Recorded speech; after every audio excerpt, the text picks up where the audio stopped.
Hi everyone, today we're going to be thinking about KS1 Maths and how you can support your child at home using the equipment and the toys that your children already have. The things that you might have in your home already are Lego bricks, Duplo, cars, Play-Doh, dolls, a ball and using your stairs. All of these items and lots more things will help your child develop their math skills. And I'm going to talk through the steps that will get covered in year 1, year 2, and then a combination of both and how you can use all of this equipment to help support your child. So in year 1, we first of all start off with thinking about place value to 10 so that the children have a full understanding of all numbers to 10. So this builds on what they've learned in reception and nursery about number, and this gives them that real understanding of what numbers mean. So at first it's just about counting forwards and backwards, using objects to help them, to support them, being able to make sure they can write their numbers, but also learning to start writing the number words, which is also quite a bit of a tricky challenge because they're not always phonically spelt, so they can't use the phonics that they've already learned. So they have to just use that whole word approach of learning how to write numbers. So it's about sorting and counting objects, comparing objects, remembering what a number is, and being able to think about one more and one less than a number, but we just start by basing it all around numbers to 10. So numbers to 10 is around thinking about a number line and being able to count along a number line, as that then develops into something further as they progress through year 1 and year 2. Using numbers and realising that numbers are bigger and smaller than others, being able to put them into order, as well as knowing that an object is first, second, third, fourth, and fifth. So yes, they can count and they know numbers, they recognise numbers, but can they relate that to first, second, and third? So that's where objects in your house can come in handy, because you can use them and say, point to the third car, point to the fifth car. You can also count up the stairs so that they're getting used to counting. Can you count backwards down the stairs or up the stairs?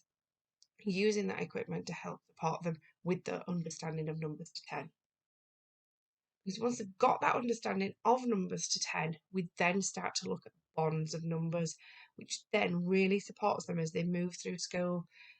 And if they don't know their bonds to 10, that then starts to see them fall down within the curriculum within year 2 and onwards, because they haven't got that real understanding of number. So we do spend lots of time on this in year 1, and sometimes it may be that we're constantly going over and over it and using that repetition, but we present it in so many different ways so that the children understand it, because they do have to have that fully understanding before they can progress then onto other parts of maths.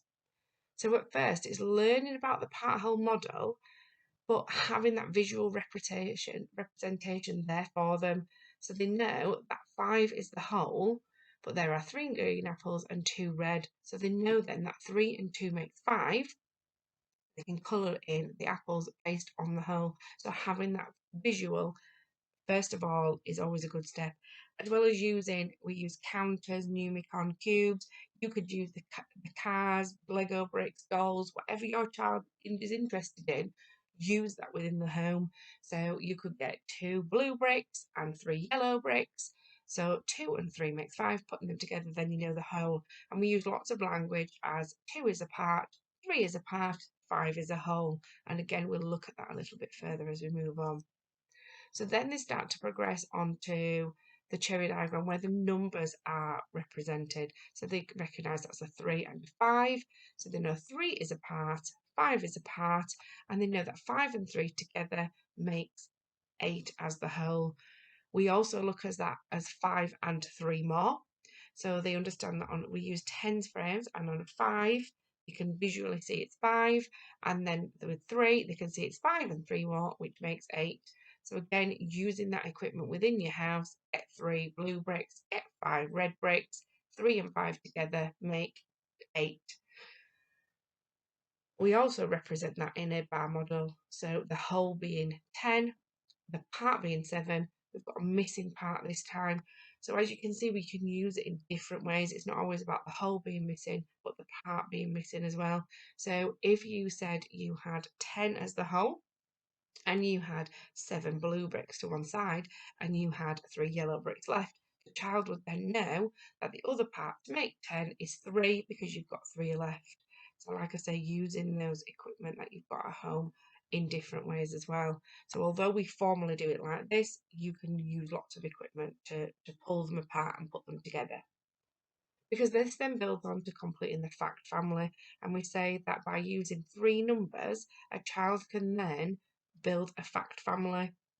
So here we have 5 t-shirts, and we've got 3 plain t-shirts and 2 spotted t-shirts. So we know there's 3 and 2, which equals 5, and we can put that in different ways, which I'm going to show you on the next slide.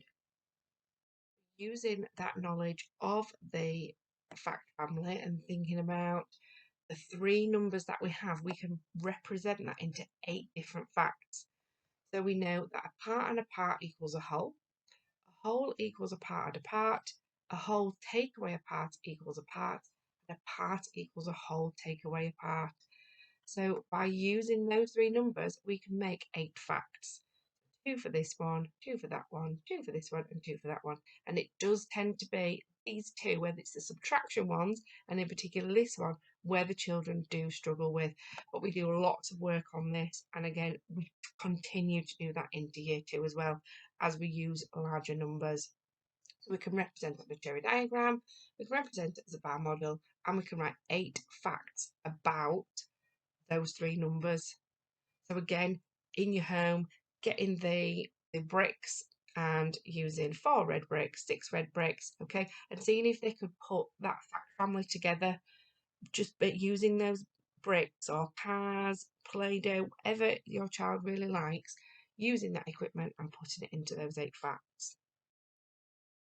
Then we start to go on to numbers to 20, and then we build on that knowledge of bonds to 10 and then introduce tens and ones, and they know that a full 10 is 110, 10 ones is 110, and then 1 less than 10, this must be 9. So using all that language that we've used before to understand that that number is then 19.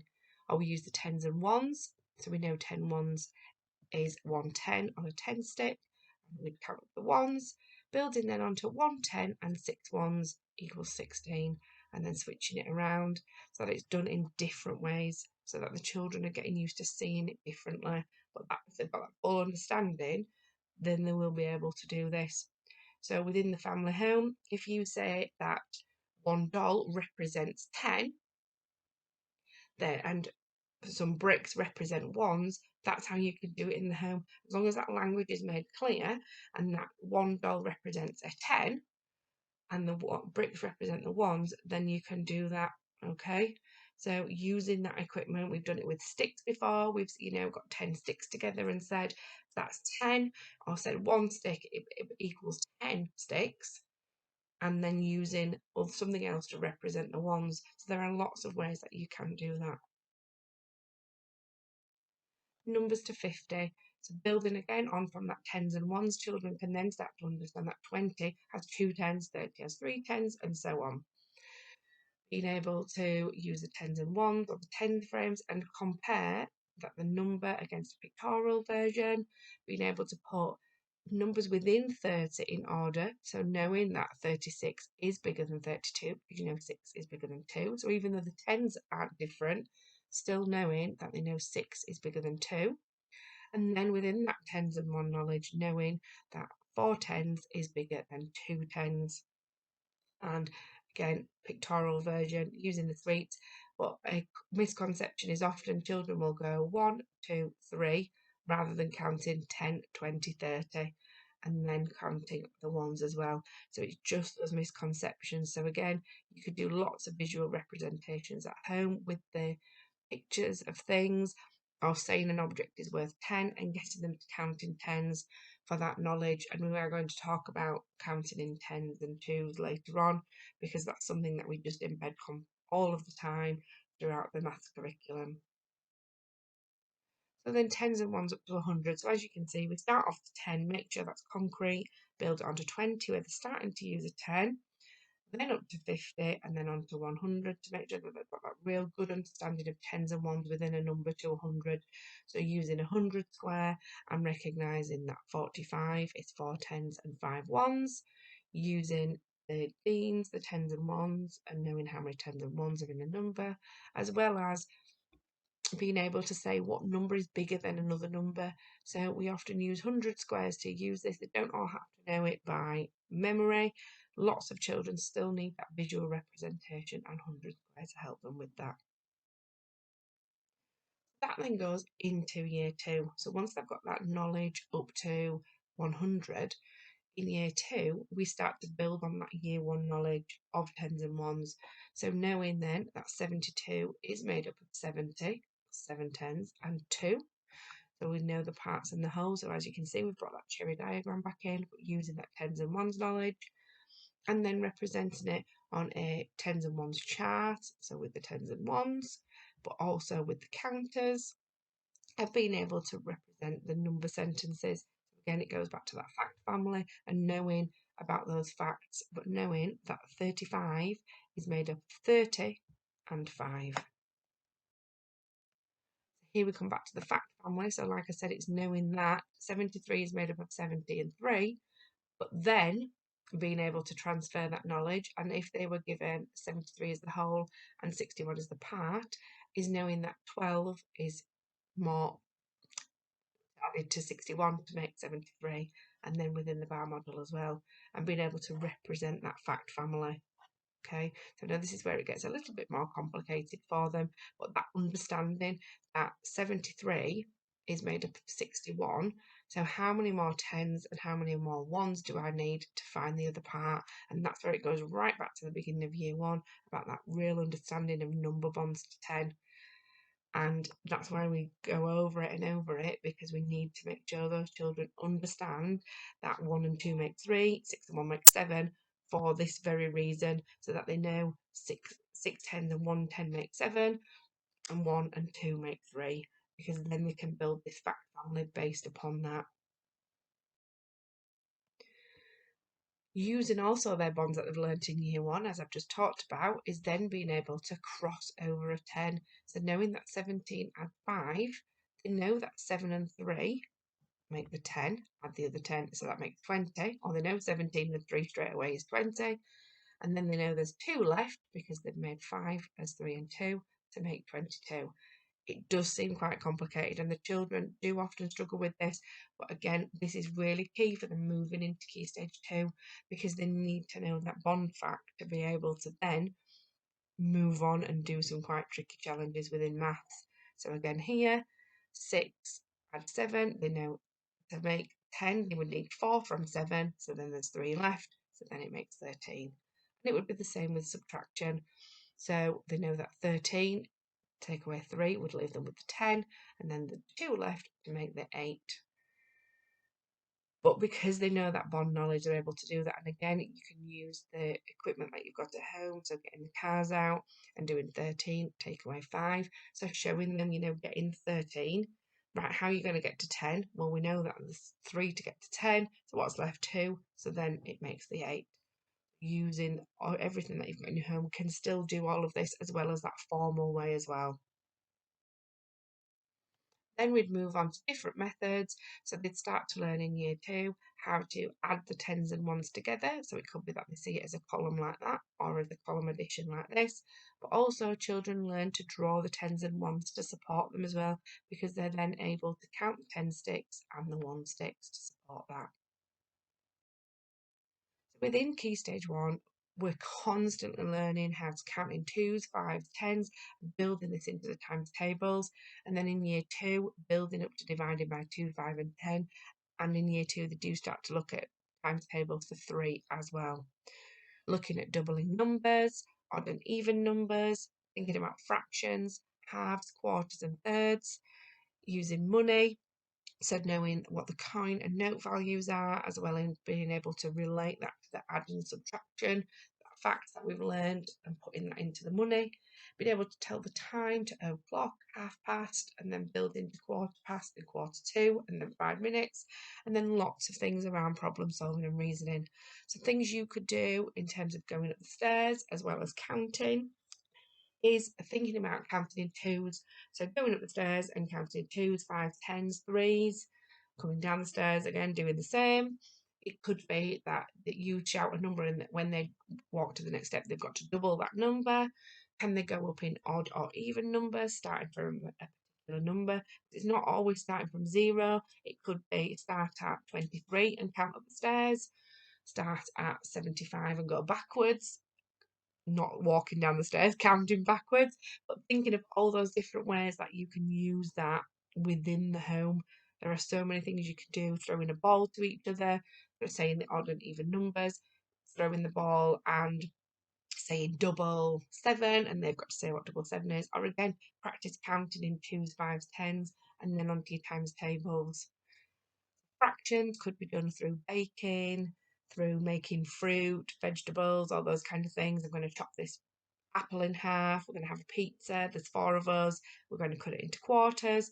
So you're using that language and they're able to see that and hear that. And again, money. So getting them to recognise the coin values and note values if you've got some money in the house, and using that to add up, because obviously they need to understand that there isn't a 3 pence, a 4 pence, 7, 8, and so on. So knowing what value of money is. Time, so again, telling the time to o'clock and half past, and then building that into quarter past, quarter to, and 5 minutes, but also being able to read a digital clock as well, particularly in year 2, they need to be able to read digital clocks. And then we do lots of problem solving and reasoning within the curriculum right from the beginning of year 1. This can be done verbally, but then also building up to writing as well.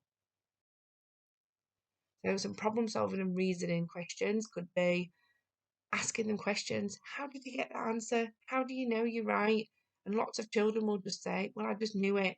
And we need to tease out of them how they know it, because that's a good, solid mastering maths learner by being able to reason and problem solve it and explain.